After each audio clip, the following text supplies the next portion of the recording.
तो good morning बच्चों। आज हम 11th और 12th में जो प्रावैधिक कला में जो क्षेत्रफल के सवाल हैं, आज हम उनको सॉल्व करेंगे।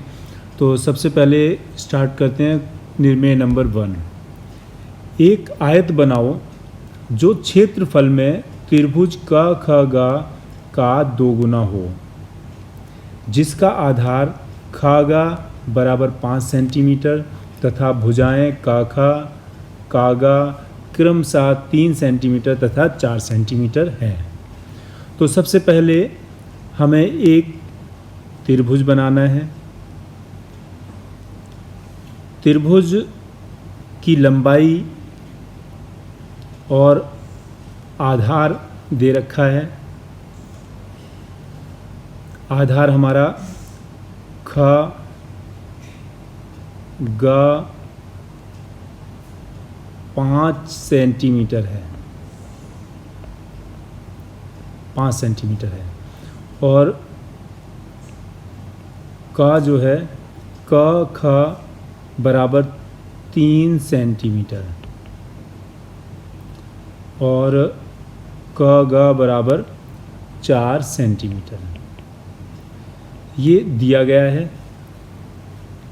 अब इसके क्षेत्रफल का 2 गुना आयत बनाना है। तो आयत बनाने के लिए 2 गुना आयत करने के लिए सबसे पहले हम इधर या इधर कोई सा भी एरिया ले लेंगे, कोई सा भी कोण ले लेंगे, उस पर एक लंबार्धक डालेंगे, मतलब लंब डालेंगे और उसको ऊपर तक उठा देंगे। इसी के समानांतर हम गा से एक डॉटेड लाइन खींचेंगे और कै बिंदु से इस खैगय रेखा को के समानांतर हम कै बिंदु से एक लाइन खींचेंगे और इसको खैगय, इसको हम च मान लेते हैं, इसको प मान लेते हैं और प च ग ख या ख ग च प एक आयत बन गया। इस आयत का जो क्षेत्रफल होगा ये इस त्रिभुज के क्षेत्रफल का 2 गुना होगा। अब इसको हम या तो डार्क कर सकते हैं या दूसरे कलर से हम इसको दिखा सकते हैं। तो इसको हम डार्क हमें दिखाना होगा। हमारी जो अभीष्ट है, जो हमारा आंसर है, वो हमारा क्या हुआ, क ख च प। ये वर्ग, ये जो आयत है इस त्रिभुज के क्षेत्रफल का कितना हुआ बच्चों, 2 गुना। तो ये हमारा सवाल सॉल्व हो जाता है। अब हम नेक्स्ट सवाल स्टार्ट करते हैं जो इसी तरह का है, इसी तरह का कुछ है। तो नेक्स्ट सवाल है, त्रिभुज क ख ग के क्षेत्रफल के बराबर एक आयत बनाओ। मतलब एक त्रिभुज दिया गया है, इसके क्षेत्रफल के बराबर बनाना है। तो एक सवाल ऐसे बनता है कि एक त्रिभुज क ख ग दिया गया है, इसके क्षेत्रफल के बराबर बनाना है। तो बराबर बनाने के लिए क्या करेंगे, जैसा अभी किया था, एक कोण को हमने एक कोण पे लंब उठाया, ये हमने लंब उठा दिया। इस लंब के समानांतर हमने एक ये लंब उठाया। अब इस आधार रेखा के समानांतर हमने इस बिंदु से एक रेखा खींच दी, इसको हमने डॉटेड रखा। और ये जो लंब उठाया हमने, इनमें से किसी इसको या इसको, किसी एक को लंबार्धक कर लिया या इसको, इस लंब को आधा कर लिया। तो आधा करने का तरीका क्या है, जैसे ये क ख ख ग,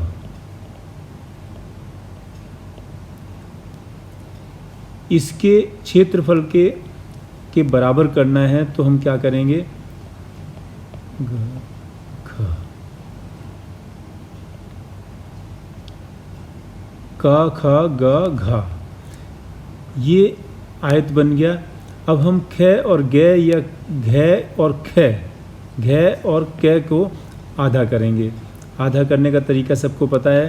का को केंद्र मान के प्रकार में आधे से अधिक दूरी लेके एक चाप लगाया इधर और एक इधर लगाया। ऐसा ही घा को केंद्र मान के एक इधर और एक इधर। इन दोनों चापों को आपस में मिलाते हुए आगे बढ़ा दिया, ये आगे बढ़ा दिया। तो हमें ये ज्ञात हुआ, ये लाइन, ये लाइन, ये और ये। अब इसको हम नाम देंगे च, इसको दे देंगे प, कुछ भी नाम दे देंगे। तो अब प क ख और च, ये जो आयत बना ये हमारा इस त्रिभुज के क्षेत्रफल के बराबर हुआ। ये वाला जो आयत है हमारा, ये आयत हमारे इस त्रिभुज के क्षेत्रफल के बराबर हो गया। तो एक ये सवाल दिया गया है, ये सवाल। लेकिन यहाँ पे जो सवाल दिया गया है इसमें आगे कहा गया है कि एक त्रिभुज क ख ग के क्षेत्रफल के बराबर एक आयत बनाओ। जबकि अब यहाँ पे एक बात लिखी है कि निर्दिष्ट त्रिभुज का आधार कोण 5 सेंटीमीटर दिया है और क ख ग जो है वो 50 अंश का कोण बनाता है और जिसकी एक भुजा हमें ज्ञात है। यहाँ हम त्रिभुज बनाएंगे, लेकिन पहले हम आधार रेखा खींचेंगे जो 5 सेंटीमीटर है। अब इस पे हम एक 50 डिग्री का एक कोण बनाएंगे। इसको हमने नाम दिया ख और इसको ग। अब इससे 50 डिग्री हमने एक कोण उठाया। इस कोण की जो 50 डिग्री उठाया है, इसकी जो भुजा दी गई है वो माना कि 4 सेंटीमीटर दी गई है। ये 4 सेंटीमीटर दी गई। तो इसको भी हम, क्योंकि हमें दिया गया है इसलिए हम इसको पतली लाइन में दर्शाएंगे। अब हम इसको क को ग से मिला देंगे। ये मिल गया, थोड़ा सा गड़बड़ मिला लेकिन आप समझ रहे हैं। क ग को मिलाया। अब क्या करना है कि चूंकि इसके क्षेत्रफल के बराबर बनाना है तो हम क्या करेंगे, यहाँ पे एक हम 90 डिग्री पे एक लंब उठाएंगे। ये हमने उठाया, आगे ले गए सीधा। अब ख ग रेखा के समानांतर क से एक लाइन खींचेंगे। इसका हमने नाम दे दिया प और इसको इधर हम देंगे च। तो प ख के समानांतर हमने एक रेखा इस ग बिंदु से ये खींच दी। तो ये रेखा दोनों समानांतर हो गई।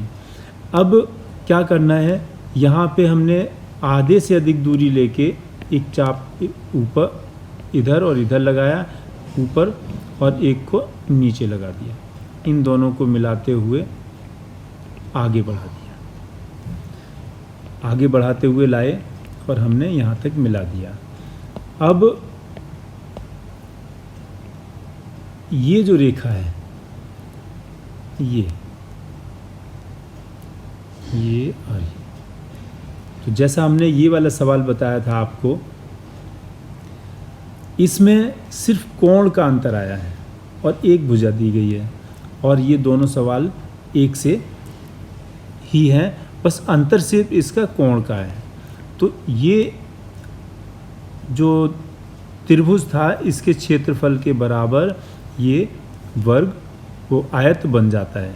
तो ये दोनों सवाल सॉल्व हो गए हैं। नेक्स्ट वीडियो में हम इससे आगे सवाल बताएंगे। तो आज के लिए इतना ही।